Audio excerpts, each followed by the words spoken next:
Pikë përkrahet nga Flugër, Eriscom, Muji Auto Center.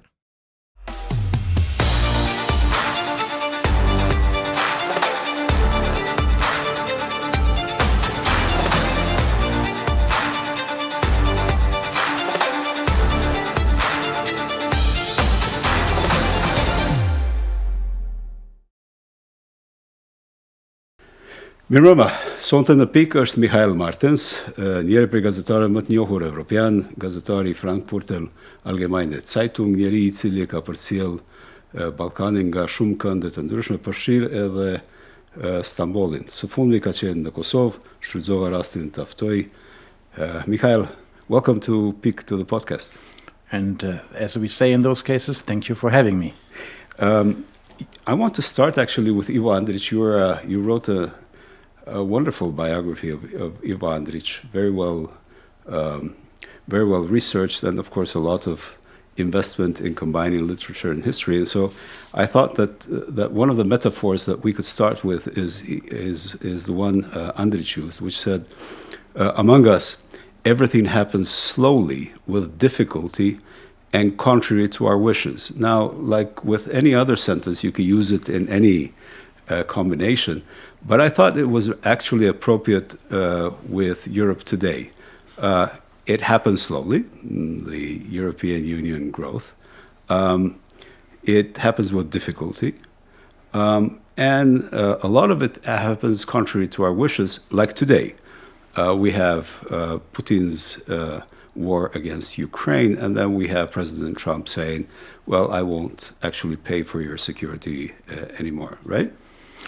True, and you picked a very Andrićesque quote. It's very much Andrić in there. That's him, yeah, and you can actually use it for today, indeed, yeah. And how does that play out, actually? How does that play out in now we have to move faster than the usual slowly? Well, things that many of us, and I admit I belong to those many, believed in and believed would always be there are not there anymore. In the German case, it's generally true for all of Europe, but it becomes especially clear with Germany. We relied on several pillars, the Americans paying for our security.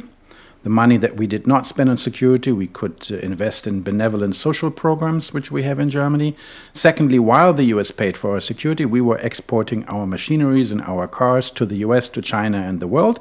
And thirdly, we were receiving relatively cheap gas. It wasn't that cheap, as they always say, and politically it was very expensive, actually, from Russia. And all those pillars are not there anymore. We have no American security guarantee anymore. We have no Russian gas anymore.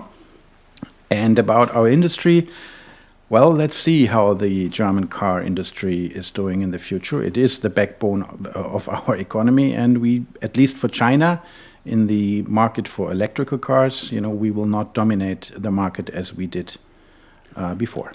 Are these historical givens? Are these irreversible things? President Trump has had his first 100 days.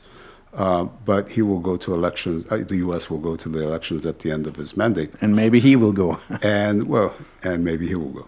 But in any case, democracy may actually resist some of these temptations of interfering or of takeover of state institutions. But is the rift between the U.S. and Europe irreversible? The way I think I know you, I think you would agree with me when I say very rarely are there historical givens. Nothing that happens has to happen, and especially when you write about history, you shouldn't rely too much on the hindsight knowledge or hindsight bias, because that can actually trick you very much. And I would not say it's irreversible, and partly we have seen this already in the past couple of days. Democracy is one thing that, let's hope, will be much more resilient and stronger than we might think, even though we would, I think, have to see a stronger reaction also within the US. But there's something else, and this is the power of the markets. Look how Trump already backtracked on some of the customs duties that he introduced. He saw it has a problem. Look on how he reacted to the markets when the stock market went down. Millions of Americans, of course, Trump knows this, rely for their retirement on the stock markets, on whatever they have invested overall in their life. And when this went down, all of a sudden he backtracked. The same happened when China threatened to sell U.S. state bonds. Imagine when the U.S. would have serious trouble refinancing itself. So far, democracy is one, let's say, corrective action. But I would say also the power of the markets, I hope, could bring even someone like Trump down to some reasonable levels here and there. But then we are presencing, I think, a historical shift, which did not start with Trump. No. The 21st century starts with the U.S. moving its attention towards the East, towards Asia, yes, towards China. Obama did it. And Obama did it. And even before, I mean, the wars in Afghanistan and Iraq shifted the security balance towards the East. So now we are in a situation in which the century will be moving history to the East and trying to create some sort of balance. So this will not change, right? Not for the time being. And I think I remember, I watched your conversation with Florian Bieber. If I remember correct, you said there for you 9/11 was already the shifting point. Did you say that? Yes. Which is something interesting because I hadn't seen it that way. And yeah, there are arguments to put it this way. Yeah, of course. I mean, for who is the real geopolitical player from the U.S. perspective? It's not Russia. Russia is not even militarily, except of the nuclear armament, of course. As we can see, not even militarily. It's a power. We all, I think, have been re-quoting this quote by Donald Tusk, who said, allow me to use it again because it's really so accurate. I just changed the numbers a little bit because I don't think he got all of them right. When he said, how is it possible that 500 million Europeans ask 300 million Americans to protect them against 140 million Russians who cannot subdue 35 million Ukrainians? He used different numbers. Yes, but it's a wonderful quote. Absolutely, yeah. Absolutely. But okay, so now we move to Ukraine because that's part of the equation. And Ukraine, as it seems, will be an unfinished conflict, right? In the best possible scenarios. So there will not be a winner of this war if you do discount the fact that Russia keeps Crimea and what it has taken so far. Already, right. Yeah. So that's, is it a win for Russia? No. If you look at what they have lost basically Transnistria. I mean, that's tiny, but still it's something where and by losing Transnistria, they will lose Moldova, even more than they already had. So is it a win for Russia? I don't know, but definitely it's not a win for Ukraine. Okay. And is it a win for Europe? The outcome as it is now? No, the only thing is when you would say what's the collateral advantage, then we woke up. The wake-up call remember Obama kept telling us, you have to invest more. Yes. We didn't want to listen. We Europeans, especially the Germans, need very loud wake-up calls to actually wake up. I'm not even 100% sure whether we really understood the shift, but I do see when I see the quotes, the comments of the incoming German foreign minister Wadefuhl, that there is an understanding that as far as the security architecture in Europe is concerned, we have to do more, we have to do it fast, and this will have a price. Okay, so if you redraw what we have said until now, we have a situation in which the U.S. is not the hegemon, the benevolent hegemon that keeps security in this continent or in the Euro-Atlantic alliance.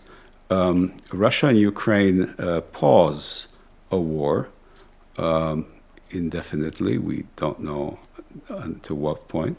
But there's a line of friction created between Russia and Europe as a whole, if we count Ukraine as part of the new continent, right? Yes. And so we live in a situation in which the unfinished conflict zone starts on the borders of Ukraine and Russia and goes or may go into the Western Balkans? Well, first of all, if we say, and I agree with this analysis, the zone of unfinished conflicts, if this zone starts in the border between Russia and Ukraine, it also means it starts on the border between Poland and Ukraine, because that's the country that is affected. Will it move into the Western Balkans? Russia will certainly try. If we go country by country, I would wonder what can they actually do. We do not know how the conflict between Christian Schmidt and Milorad Dodik is going to finish. in Bosnia. Whatever you think about the OHR, the Office of the High Representative in Bosnia, I have a critical view of it. But whatever you think of it, now with the new government coming in, Schmidt will have a lot more support from Germany. He had support so far, but he'll have a lot more support to use the bond powers and to go, to do whatever it takes to take Dodik out. Will he win? I don't dare to make a prophecy. Serbia, well, you follow it as much as I do. It had always pro-Russian tendencies, but Vučić has systematically strengthened them. There's no comparison to the public mood today to what it was in the last Tadić years. And then we have student protests, which in my opinion lead nowhere. So for the time being, I think Vučić is the factor to count in, not the opposition, not the students. What else do we have? Bosnia, well, Kosovo. Kosovo at least is not prone to any pro-Russian sentiments. Montenegro. Sorry? Montenegro. I was just saying I had the chance to meet your prime minister yesterday for a chat, and I wanted to understand, if Vučić moves into the north, I don't think he would do anything else, but moving into the north, I think is not excluded that he plays with these with this scheme. Could you rely on Camp Bondsteel? Because it was off the record, I will just quote my question. I don't know what you would answer, what you would think. Could you rely on Camp Bondsteel? I know at the time when I can ask you questions hasn't come, but I cannot. Sure. No, we can continue this way. Perfect. Oh, that's much more convenient for me. Yeah. No, I think the it's not only Camp Bondsteel, but it's this joint kind of response, which includes Great Britain, Turkey, and several other countries. So I mean, Camp Bondsteel, I meant metaphorically in a way. Yeah, sure. I think the message is quite clear, actually, against Vučić on this issue. So you feel there would be, if he did something? I think there's already a political message that has been sent to him. There's been a security message that has been sent to Serbia. And I think President Vučić is in such a situation that I don't think he would need additional trouble to the troubles he has right now. Yes, but sometimes, especially when they are in difficult situations, politicians tend to use a way out. But I agree, in this case, it's not realistic. Yeah. No, I raised this issue of unfinished conflicts, and we can continue it as a conversation whenever you want, because there are two ways that linked communication between the Western Balkans and Russia. We've had, for the first quarter of the century, the lines of friction between Kosovo and Serbia and the lines of friction within Bosnia and Herzegovina were actually lines of friction between Russia and the West.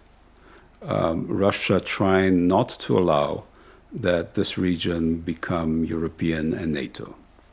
And so far it has succeeded in the first quarter of the century. Now, having tested the weaknesses of the West, or the lack of will of the West to actually create a free and united Europe, which is what should have happened in the first quarter of the century, Russia tested further the will of the West throughout Georgia and to Ukraine. And Ukraine was actually the big test, starting with Crimea and the little green men, and of course the Donetsk, Luhansk. So Putin has a vision of history which Europe does not have. And of course, dictators and autocrats can have this because they spend a lot of time in power, so they see things differently time-wise.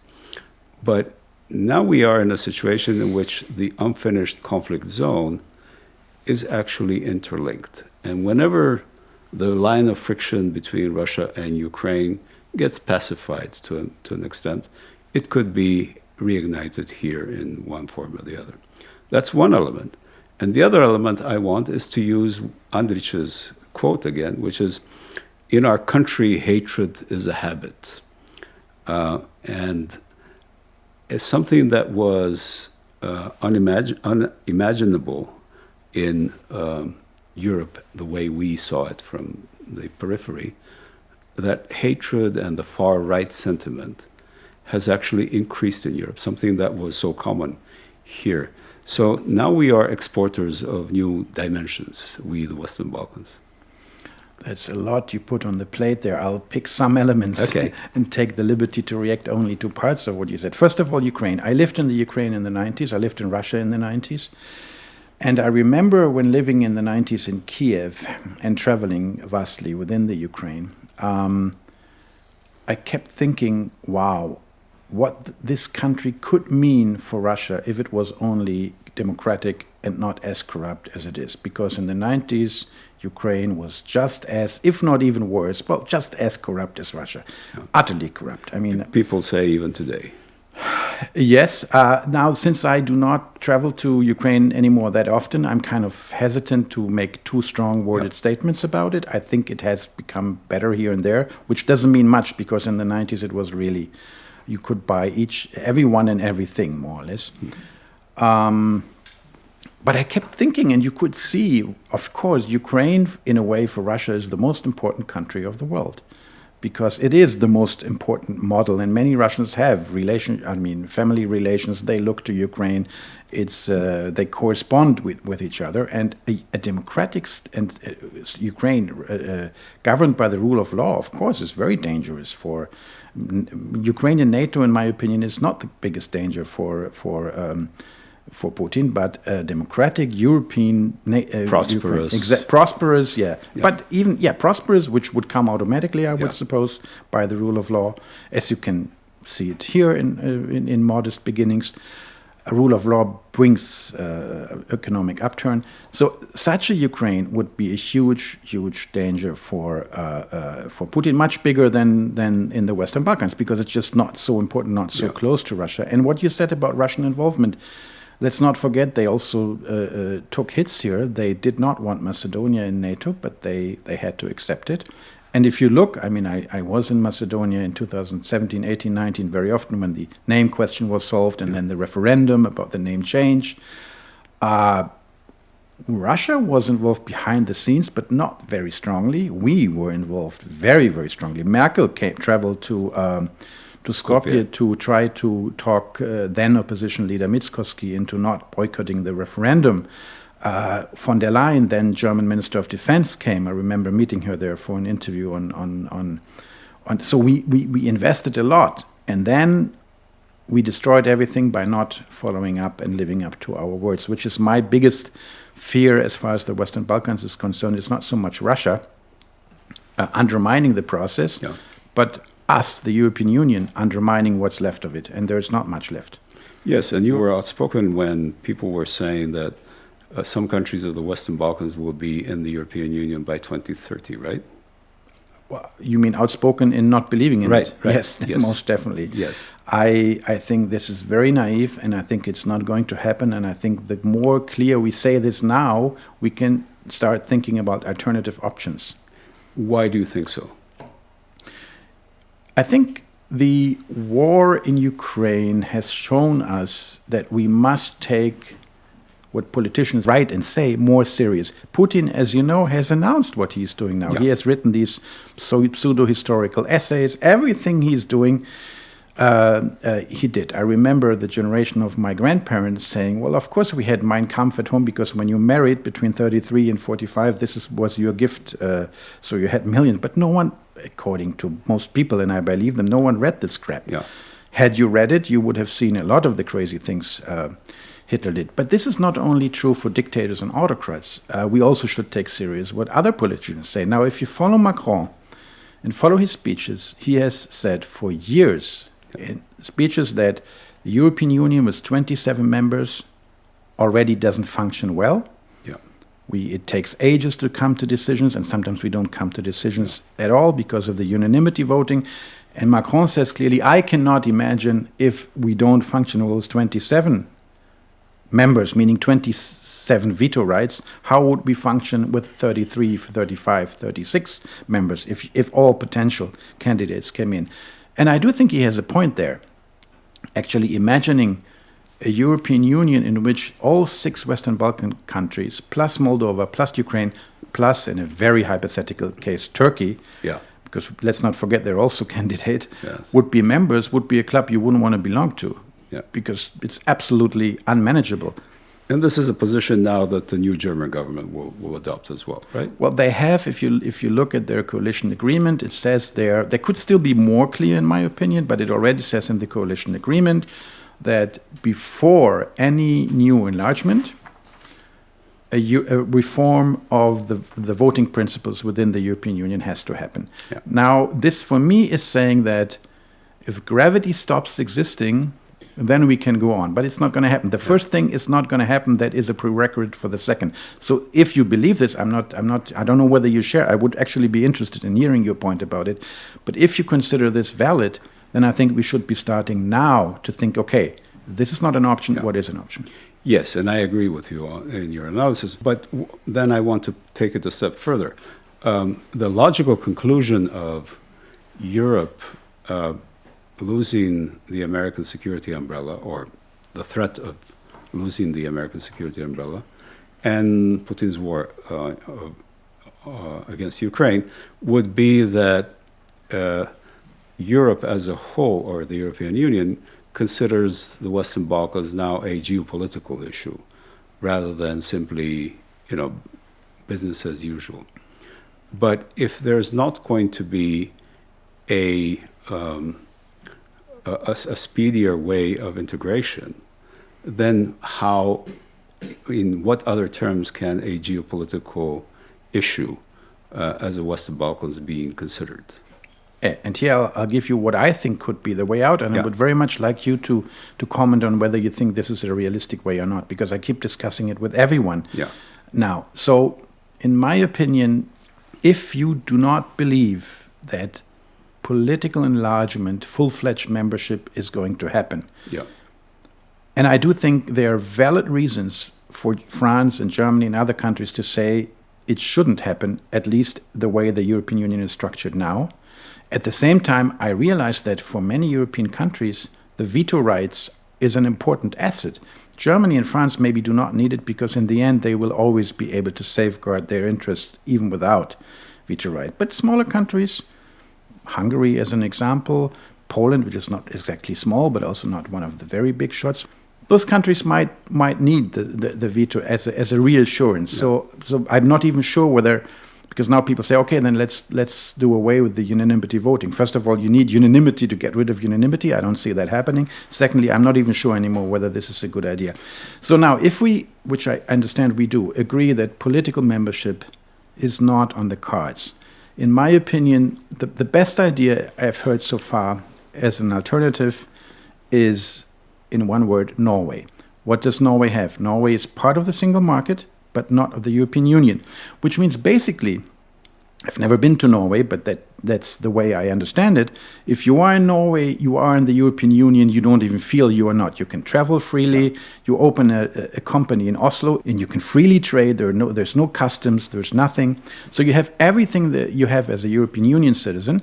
Three things you do not have: there is no Norwegian commissioner, Norwegians do not take part in the European elections. I think most people couldn't care less anyway.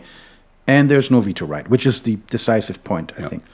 And sometimes when I say, isn't this also a model for the Western Balkans, for Bosnia, for Macedonia, North Macedonia, for whatever, I keep saying, well, but this is second rate and this is second class membership. We don't want this. Then I keep wondering, so basically you are saying what's good enough for Norway isn't good enough for you? Well, okay, that's interesting theory. Yeah, well, there's a way to refute this. And one of them is that Norway is an extremely rich country. And so it would not want to be part of the European Union, Norwegian nationalists would say, because we don't want to spend our money on the poor guys. On the poor guys there. But the second is that Norway is a strong NATO member and has always been. Yes. And so strategically it's positioned that way, so it always has the U.S. support as well. Yes. Okay, first of all, I would say don't forget Norway has not always been a rich country. I remember there's a book by Serbian writer Isidora Sekulic, who traveled to Norway in before the First World War, I think even. Yes, that was the time of the highest emigration of Norwegians Yeah, to I the mean, US. read the novels of Knut Hamsun. It was a very poor country. It was absolutely, and then it became later a rich country. Switzerland the same. Our generation knows it as a rich country, but it hasn't always been. It has been bitterly poor, actually. Austria has been poor, even in my lifetime. Compared to Germany, Austria was poor. Now it's doing better than us, GDP-wise, per capita. So things can change. Yeah. And secondly, what I think, and we see, look at the difference between, for example, Bulgaria 20 years ago and Bulgaria today. It's far from a perfect country. There's still corruption, of course, but it's doing so much better. I remember once discussing this with Vesna Pusic and the single market idea. Sure. And she said, well, but don't forget that we, the Western Balkan countries, might not be able to withstand the pressure of the market when we enter. But while we were talking, I found this a valid point. But when I went out of the discussion thinking about it, I thought, no, it's not a valid point, because if you go by this logic, no one should have ever joined the European Union, because Poland was not able to withstand the pressure theoretically in 2004, but they did. And look how they are doing today. Sure. They are doing great. Greece did bad 10 years ago. Now they are again on the path of recovery. So I do think, and I stop now, joining the single market, fulfilling all the prerequisites, you have to fulfill most of what's necessary in the acquis communautaire, could help these countries immensely. There are three things that I think would help this. The first one is we have to think about security, whereas security is a given in the European Union because of NATO. Security is not given here, although we have NATO presence. So we have to think about how does the security umbrella spread so as to help that kind of process. The second point is totally valid, participating as Norway into it. But the question is the structural funds. Can they spread in a Norwegian type? This is how I understand the idea, and this would really not the problem, because the Western Balkan countries, shrinking, even small and shrinking as they are, should really not. They're like half the population of Poland, I think, all 6 Western Balkan states. So it's minuscule. So if we have these two things within it, the third is, of course, the process of participating in the restructuring of the European Union. You cannot sit on the benches while there's a debate going on about the continent, small as we are, of course. And so, but in order to do so, the Western Balkans will receive a different answer from the European Union, which is, and quite rightly so, you should have one voice.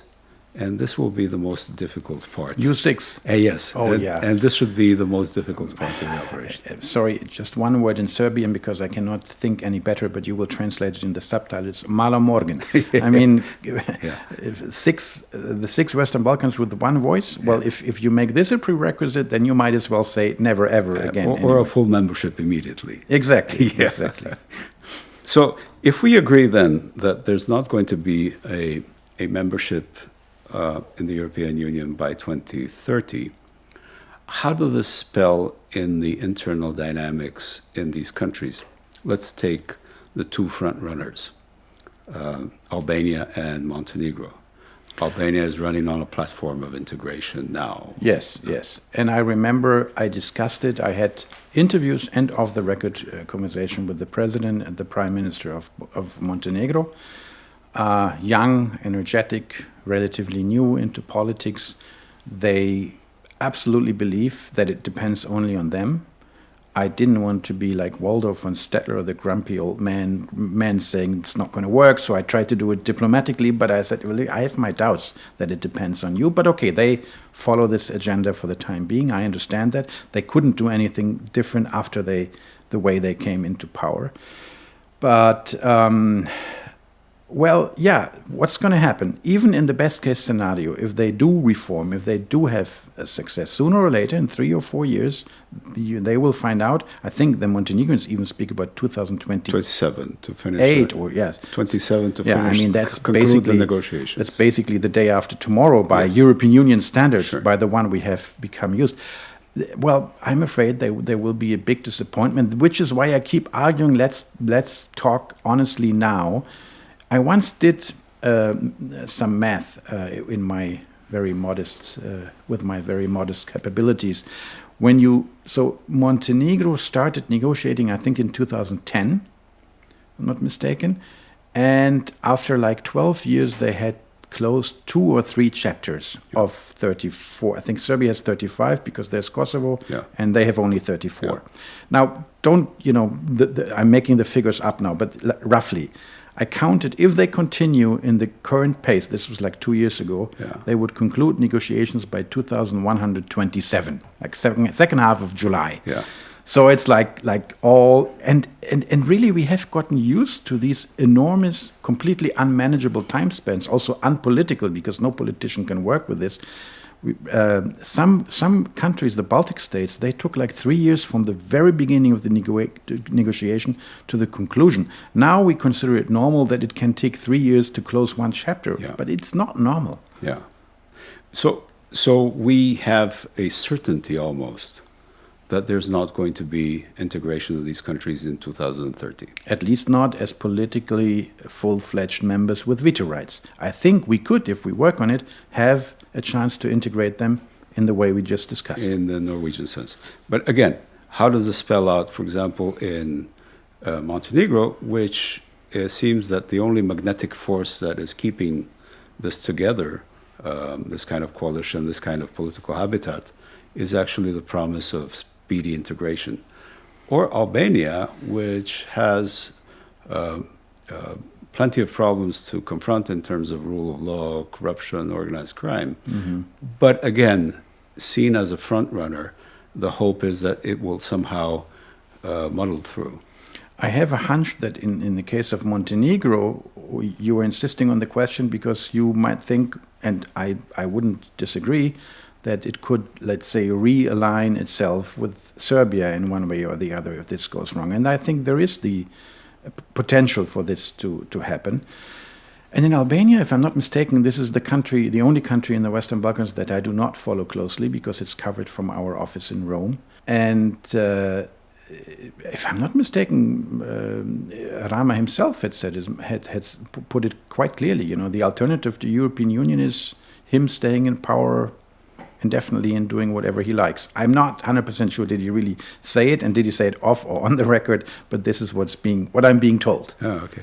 Because he's running on the platform that Albania will be, in these elections, that Albania will be a member state by 2030, and that he and his party will guarantee this. Well, then by 2030 he needs a very good excuse for why that didn't work out. Or next elections. Of course, we always have to be careful, because when I tell you I know how the weather is going to be tomorrow, you will probably believe me because I checked. Sure. When I tell you I know how the weather in Pristina will be today and 10 years from now, you would not believe me because this is nonsense. Yeah. We should never exclude that maybe there are some reforms that will make the traditional enlargement that we have been talking about since the Saloniki summit in 2003 will become possible. Just right now, my imagination doesn't suffice to see this. Right. So we're speaking on what we know. Yeah. And what we know and the patterns that we have seen. Yes. And the methodology that has been applied. And there's nothing new in the methodology that will change the speed of it. Now, if that is the case, then what is the hope for Serbia? I mean, the general assumption has been since 2012 that the faster Serbia moves into the European Union, the further away it will go from Russia. Well, since it started negotiating, it's got closer to Russia and not so close to the European Union. Which tells you a lot about the loss of transformative power that the negotiations have. They don't have this power anymore. It's a little bit hen and egg question, what was first. As far as Serbia is concerned, maybe 3 remarks. First, there's no point denying it because I'm on the record for having supported President Vučić in the beginning, in the first couple of years, because I honestly believed that he meant what he said. We met once before he was prime minister for an off-the-record conversation, and off-the-record should stay off-the-record, so I'm just broadly summarizing it. He was giving me all his ideas about why Serbia belongs to the European Union, saying, you might not believe me, but please believe me that I'm not dumb, and he's definitely not. He's highly intelligent, and I know where our money goes, I know where our trade goes, I know where our people goes. This is not Russia. And he also, we spoke about his past and about what he did and said, and then in one of our off-the-record meetings, I decided to test it and say, okay, would you also say this, what you're telling me now over a glass of wine on the record in Frankfurt Allgemeine in an interview? And he said yes, and he did say everything. And this interview was widely circulated in the political class in Germany, those interested in the Western Balkans, as a sign, listen, this guy means business. And I think he did mean business, because remember when he came to power, Nikolic was elected in 2012, if I'm not mistaken. And then Vučić came as deputy prime minister in charge of secret services, 2013. This was the year when Croatia joined. The process then still looked very realistic. And I do believe that he also meant it, for the simple reason that he understood this would be best for Serbia. Then came a time when he understood, and you cannot blame him for him. They are playing games with it. It's not true. So this is the first thing about Serbia. Serbia changed, but also the European Union's offer became less and less credible. That doesn't give you the permission to restructure your state into a semi-autocratic system, but it explains something. Secondly, if you are an opposition politician, unlike me, you have been in politics. I'm only describing it, so I'm probably missing part of it. But if you are an opposition politician going to elections in Serbia, and you are on the market square in Niš or Vranje or Novi Sad and say, vote for me, I'm pro-European, if you vote for me, I'm going to... What? You cannot lead your country into the European Union, because even in the last village between Pirot and Leskovac, they have understood this is not a serious offer anymore. So the opposition doesn't have a credible narrative as far as European Union enlargement is concerned. And the last aspect, this is also something I'd be very interested in your opinion. I have been and am skeptical, but I'm becoming more skeptical, and I'm articulating it more than in the beginning now, that the student protests in Serbia are going to change anything. And the main reason, substantially change anything. They have changed the atmosphere, yes, but let's see how long it stays. My problem from the very beginning was that I understand why the young people there in the universities, on the streets, say we don't want to have anything to do with political parties. Given the condition of the Serbian opposition, this is very understandable. But then I keep asking, and I haven't heard a convincing answer. Okay, what's your scenario then? Storming the Bastille? It's not going to happen, because Vučić has genuine support of part of the population. If storming the Bastille is not your scenario, you need to engage in parties, because political parties, as long as we don't invent something new, are the traditional, let's say, instrument to convey power and political will. It's an interesting movement. It has many components of it. I talked to Nataša Kandić, an old friend. And she was here just. She was a participant of the 68 demonstrations in Belgrade. And so I told her a part of it is reminiscent of 68, because these are people who are saying, no institutions, all institutions are corrupt. 68 in Belgrade was even more left than Marshal Tito at the time, so it was the extreme left. But it is reminiscent of what we did here at the beginning of the 90s. So there's creativity, inventiveness in a nonviolent way.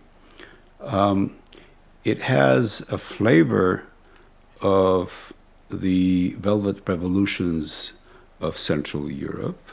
So there's a movement that draws the rug from the legitimacy of power. It's a combination of all of these, but these are also kids who have grown up in the 21st century under very intense nationalistic propaganda. And so there's that dimension. There's also an intellectual infusion, if you will, from some of their professors who are saying not only delegitimizing the present structures, but delegitimizing the system as a whole. And so what we might be seeing, and I don't know how this will work out, President Vučić is counting on the summer and the summer holidays, and people just... He's counting on Halkidiki being stronger than the opposition. That's right.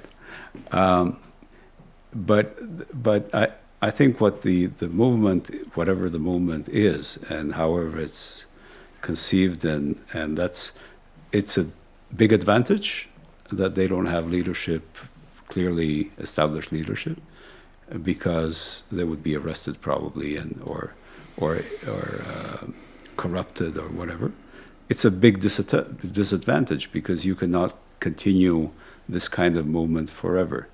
So I think they are at a crossroads, and the moment of decision making is quite close. Do they ask for early elections? And if so, are they capable of politically organizing themselves? Or supporting an existing party. Or support parties. Which I don't think they will. But I think what they can do is serve as an embryo for a wider movement in which they become kingmakers. They become the ones who invite. I want to see that, and then I can say I would change my mind. I don't know. I'm speaking from, I have no knowledge except watching the news. Well, I go to Belgrade quite often, and I maybe a little bit too often, considering that I don't go too often to the other countries I should be traveling to regularly. But I remain, for the time being, I reserve the right to not be enthusiastic, because I want to really see what happens in terms of realpolitik out of this. Sometimes people say, oh, we need a new Koštunica and a new Đinđić, a new DOS. I think Serbia has more than enough Koštunicas, but about Đinđić, I'm not so sure, because those people are born every 100 years, so we have like 40 years to wait or something. I became skeptical.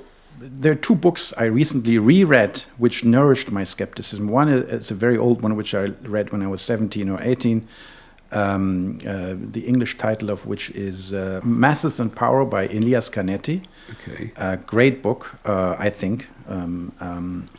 He is analyzing, it's not, Canetti was actually a writer, but this is more a theoretical, philosophical book. And he grew up in the wild Vienna and Frankfurt of the 20s. So he saw the Weimar Republic, he saw Austria in the 20s and 30s, the demonstrations. So he really has a theoretical analysis of what is a mass. And there is one sentence which I vaguely remembered, and then I found it.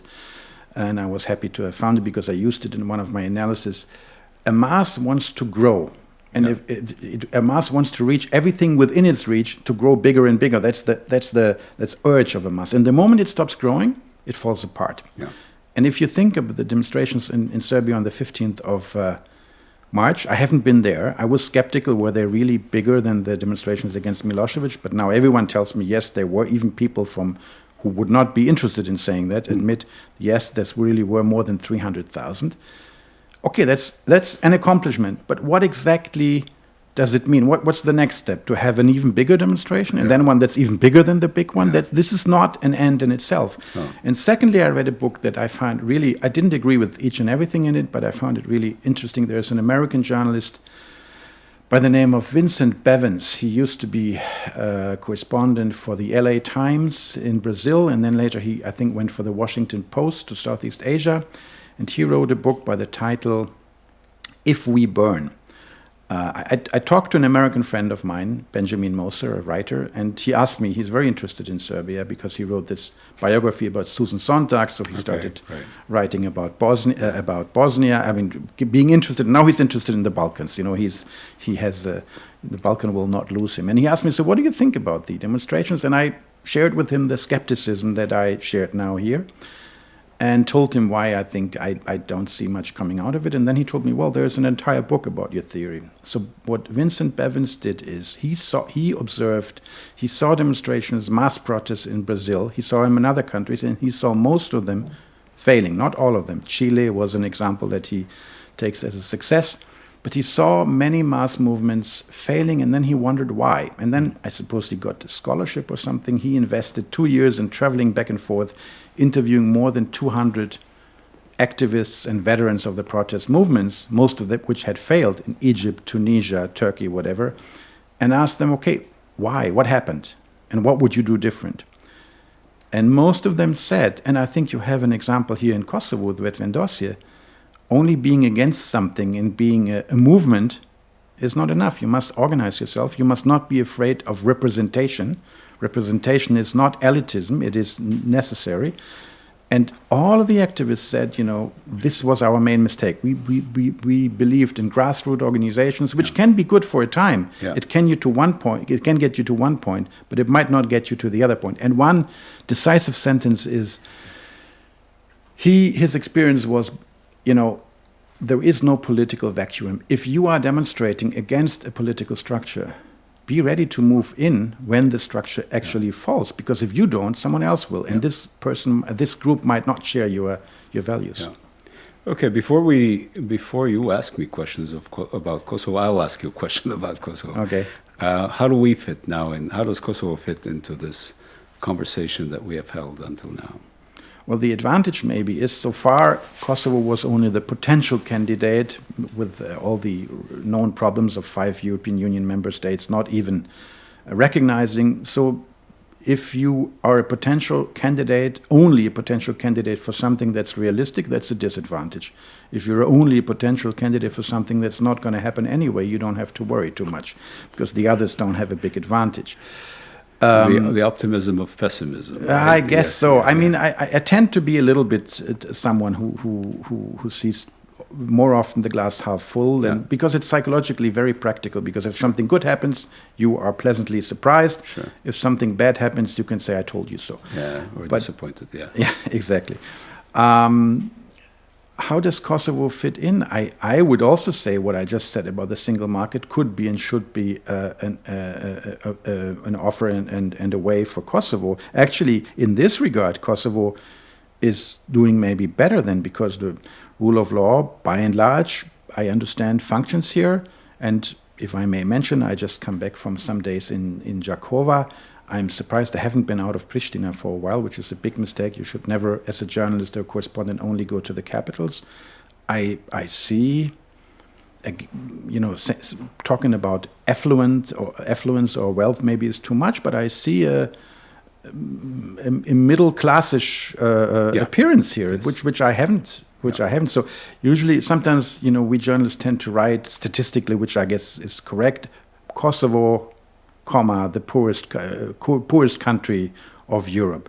But that's a very that can be quite rather misleading, because it's not. When I came here in 2002 for the first time, yes, it was a poor country. You could see it everywhere you went. Now, while of course there is still poverty, but it's just this country has made progress. And yes, how much it has shades of middle class from, you know, it's mostly composed from shades of middle class. Shades of middle class is a nice, shades of middle class is a good word to put it. Yeah, exactly. So, sorry to be not very imaginative, to always come back to this thing, but I think this could also be stricter integration into the single market. And if this doesn't work immediately, then at least with small steps like SEPA, the SEPA system. Sure. I know this is not very sexy. It's not like the big narrative that is going to have an enthusiastic crowd. Yes, SEPA is our goal, but it is a way forward. You spent the weekend in Jakova and in Meja and in Korenica. Could you imagine that in 2030, a leader of Kosovo and a leader of Serbia would lay flowers in Meja together? I would like to imagine that. But being the person who sees the glass rather half full than half empty than half full, I have trouble. But then again, this is maybe more realistic than European Union membership, even though these things might be intertwined, of course. Okay, and with this now I hand over to you. Perfect. I should have done this before, actually.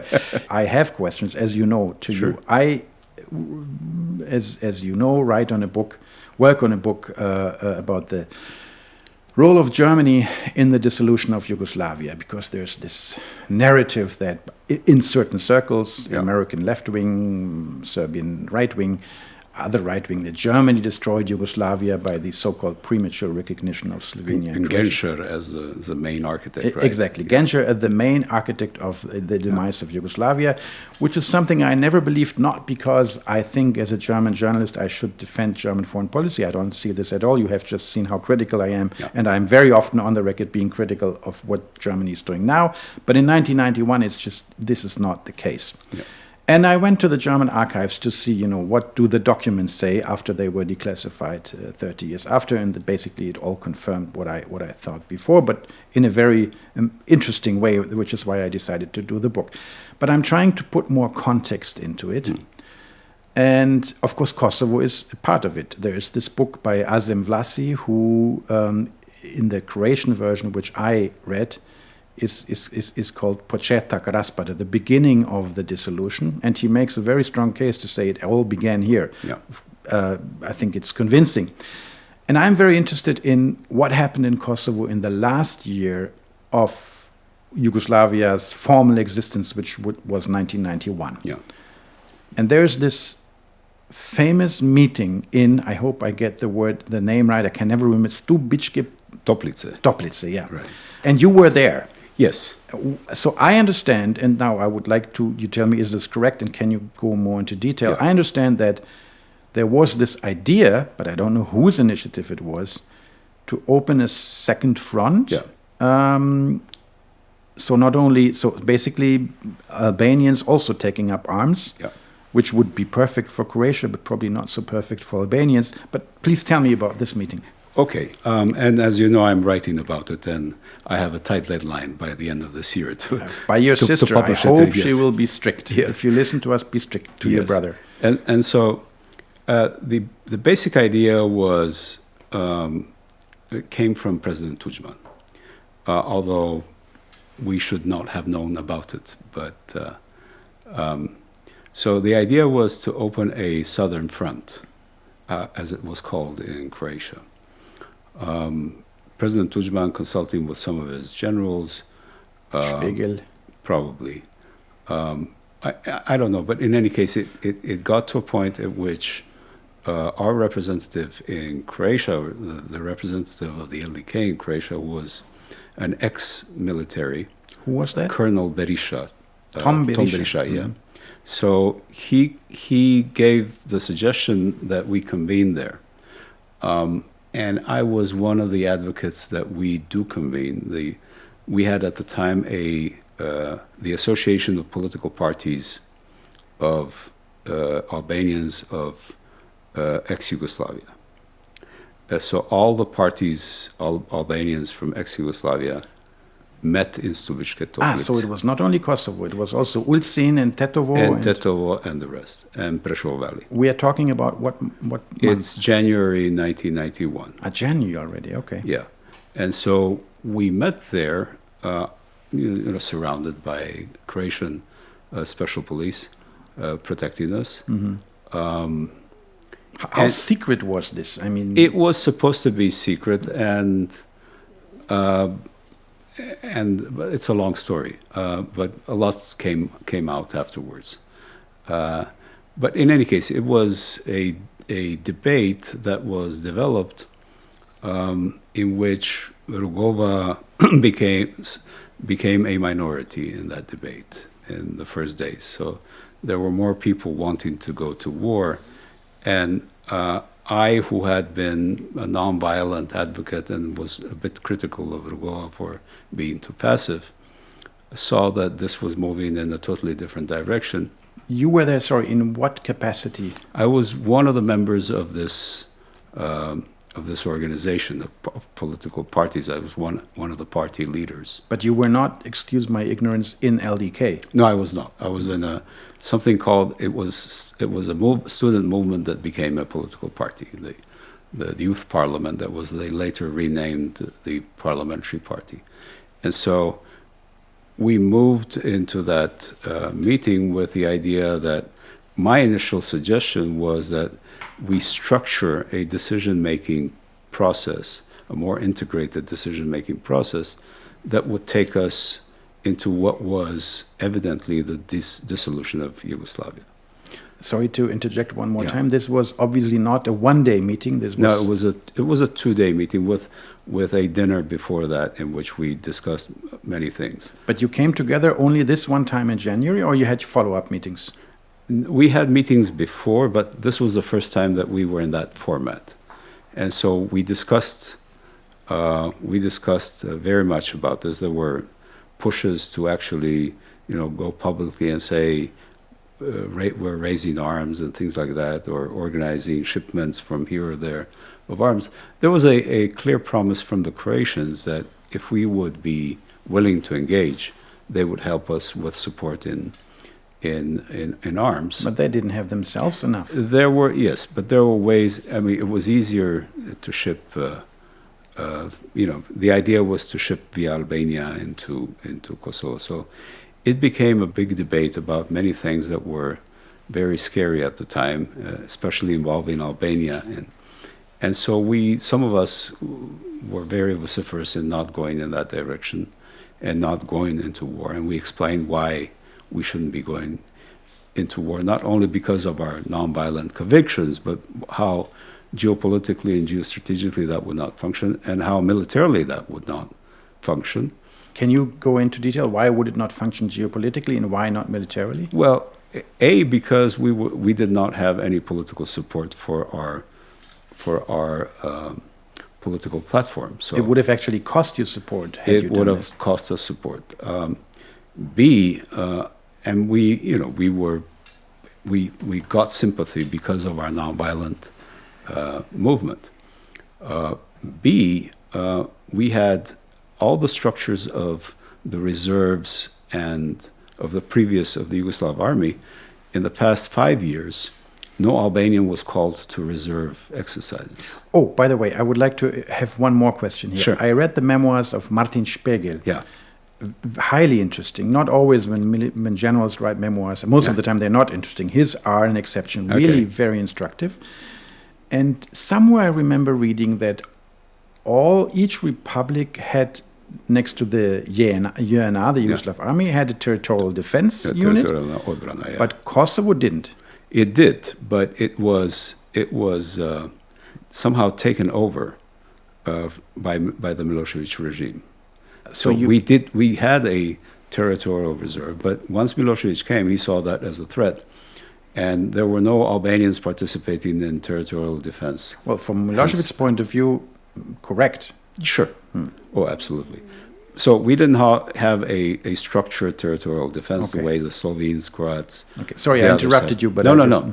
The second, we did not have a police structure that could have been transformed into military, like the Croats had. Like the Croats, the Slovenes, even the Bosnians used. And so none of these were elements that we could use in building a military structure. Our recruits were dispersed throughout Yugoslavia. Almost 20% of the recruits in ex-Yugoslavia were Albanians, ethnic Albanians, of which a big number were Kosovar Albanians. So there were many things to think about. The fourth element is involving Albania into this business at the moment of its extraordinary weakness.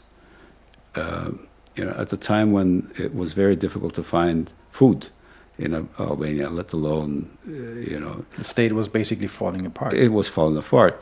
So we would be helping actually in disintegrating Albania as such, or at least that was the thinking of the time, And we were all young and inexperienced, so we were thinking, look, history has brought us in.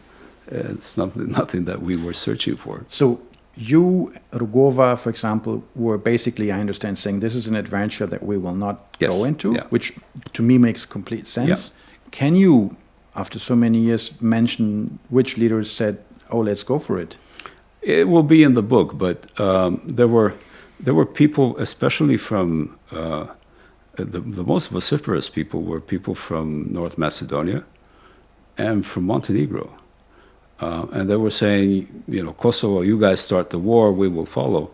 We should start. And there was an episode in which Lazar Krasniqi, who was the head of the Albanian Christian Democratic Party said, "I have more members in my party than you in Montenegro have Albanians and chicken together."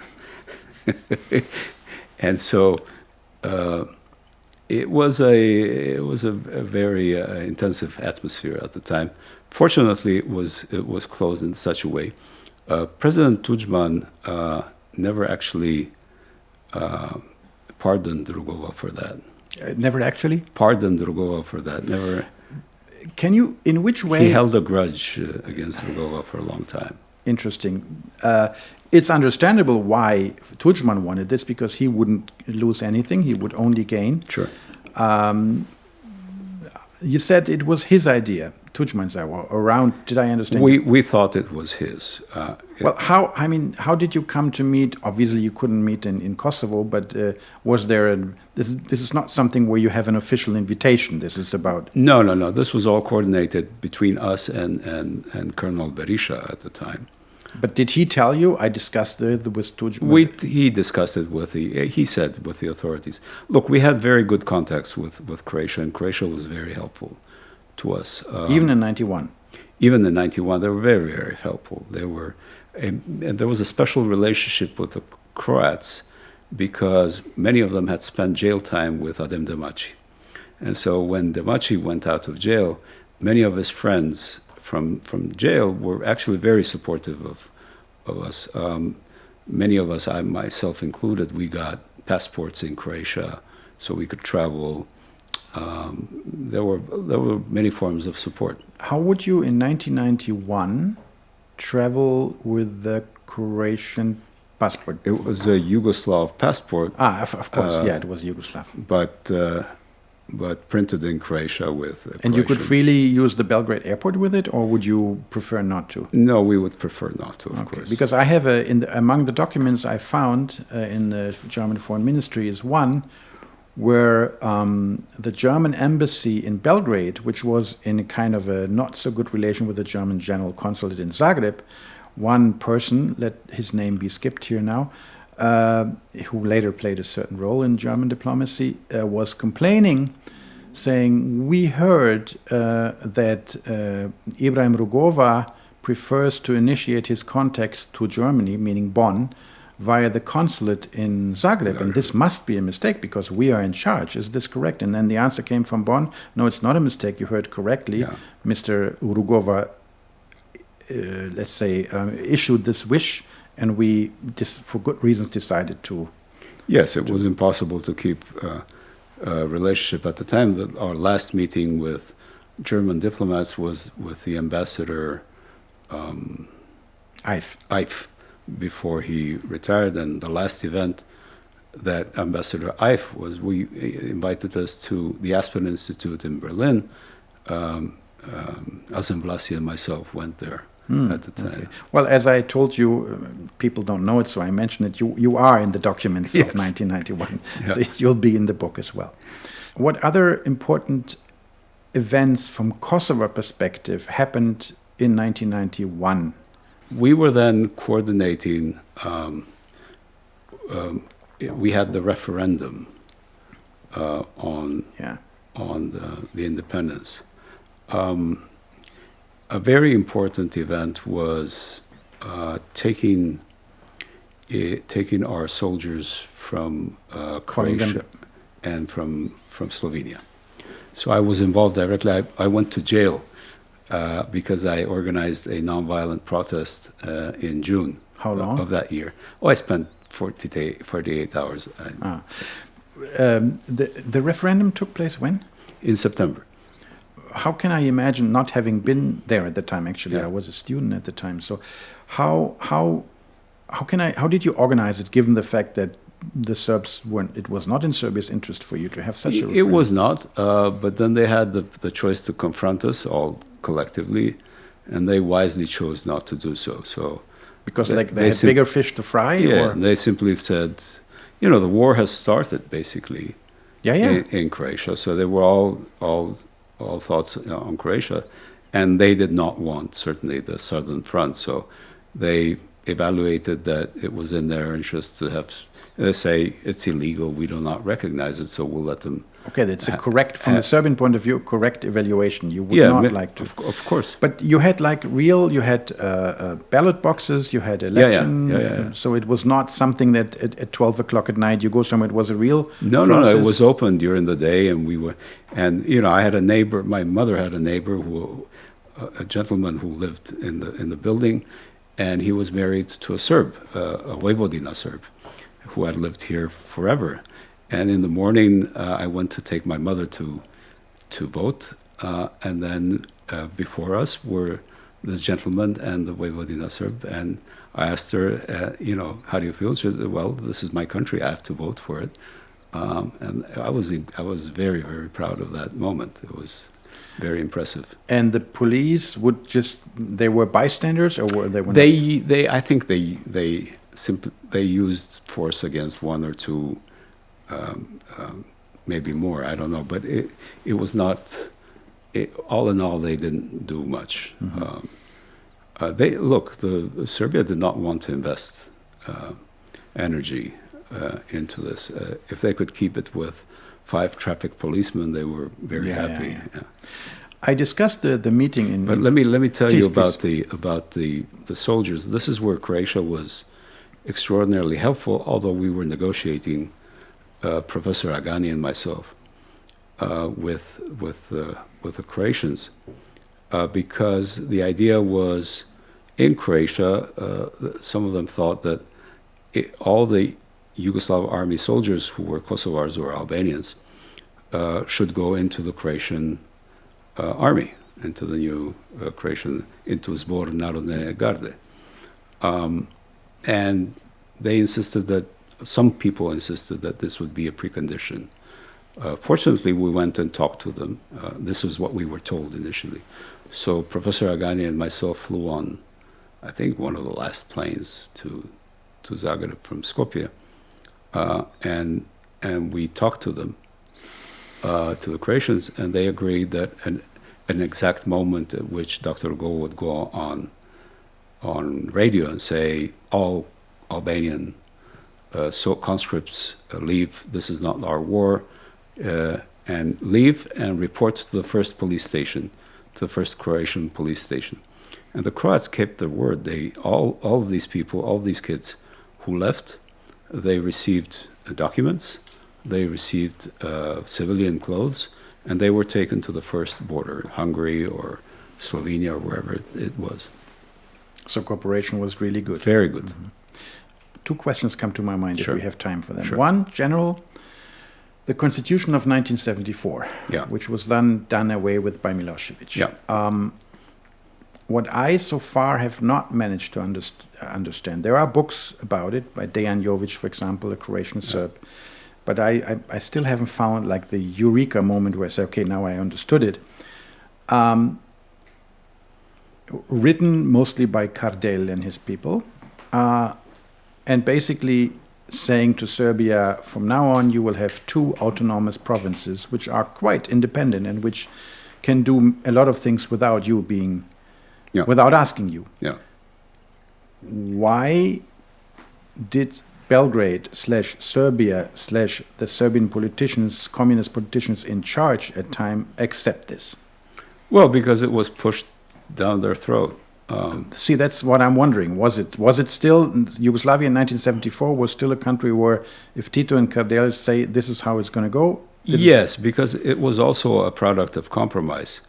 Since 1966, there was a debate on the status of Kosovo. 66 is when Rankovic left.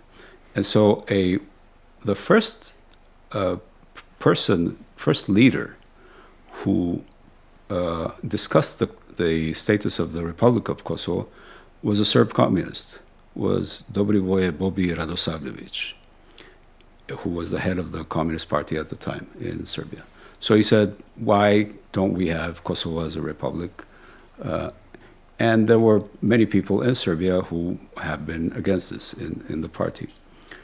But part of the legal debate in Kosovo about the republic started at the time. And in the Azem Blasi's book, you can read how this was discussed with Tito himself, how the leadership of Kosovo was saying, look, we want the status of republic. That did not go well with Tito because he said, I cannot push this through with the Serbs, but what I can push through is the full autonomy. And this is what was done at the time. So you're saying 74 already was a compromise. It was a Albanian compromise, point of course. Okay. And from Tito's point of view. Yeah. And another question, because you mentioned Skopje, where you took the plane to one of the last plane to Zagreb. One person that kept coming up in the documents who was very active, and I met him also, is Vasil Tupurkovsky. Okay. There are also partly funny stories about him. Sometimes they had a dinner, and I found even two independent sources. There was a dinner in Zagreb, and late at night they're all sitting, and then one of the participants sees a truck driver coming in and saying, what is he delivering here? But it was Vasil Tupurkovsky who came all night by car from Skopje, because you had the feeling he was everywhere. Yeah. And judging by the documents, I could really see, had it been up to him, Yugoslavia might still have, the dissolution was inevitable, Yeah. but a velvet dissolution would have been possible. Was Macedonia helpful at the time to Tupurkovsky for Kosovo, or not so much? I'm not sure he was directly linked. I think where Tupurkovsky helped, and this is part of 1991 as well, is in March of 1991, Serbia wanting to establish the state of emergency. And he was one of them. And he was one of those who resisted. Yeah. Now, together with Bogić Bogićević, who was the critical vote. So Bogićević basically saved many people, because what would have happened at the time, the establishment of this military administration, the ones who feared most were the Kosovars, because we went through a military administration in 1945, and we knew how that feels. So in that sense, Cili, as he was known, Cili Tupurkovsky, helped. Actually, one more question. Sure. And then we finish. Okay, then we finish. No, while listening to you, I thought about it. It's a hypothetical question. I understand very well hypothetical questions are unanswerable in a way, but let's maybe, if you can play along a little bit. 9th of March, 91 in Belgrade, the demonstrations, Drašković and so on. Had Drašković's people, SBO, Drašković, prevailed, had they taken power, would things have become better for Kosovo, worse, or just the same? Well, probably the wars of ex-Yugoslavia would not have continued, or would not have continued with intensity. There would have probably been a moment in which a ceasefire or ceasefires could have been arranged. I can imagine many scenarios, including asymmetry in relations with new republics and things like that. Kosovo would have been left at the end, because it was usually the way, whenever we would raise something, they would say, we have bigger fish to fry. This is, we have war in Slovenia, or war here, or war there. But in any case, it was probably a moment in which history could have changed. If I understand you correct, slightly for the better. And slightly for the better, as long as, if the wars had stopped, if there were ceasefire, then there would be an open space for politics. And we were asking continuously for an open space for political debates. What 9th of March definitely did do, and this was not in the favor of Serbia, the pictures of tanks on the streets was very bad for Serbia, because then you could see, okay, these are the bad guys. This is the new Ceausescu or whatever. Well, what it did was then Milosevic saying, I took out the tanks against you, the Serbian people, but now I'm going to take these tanks against all the other people in Yugoslavia. Sure, and you will be happy. This is the perspective from within Yugoslavia, but from outside, seeing tanks on the street is just not thing to do. I have more questions, but I'm going to shut up now. And I want to thank you. Thank you. We shall be continuing this conversation next time you're here. With pleasure. Thank you.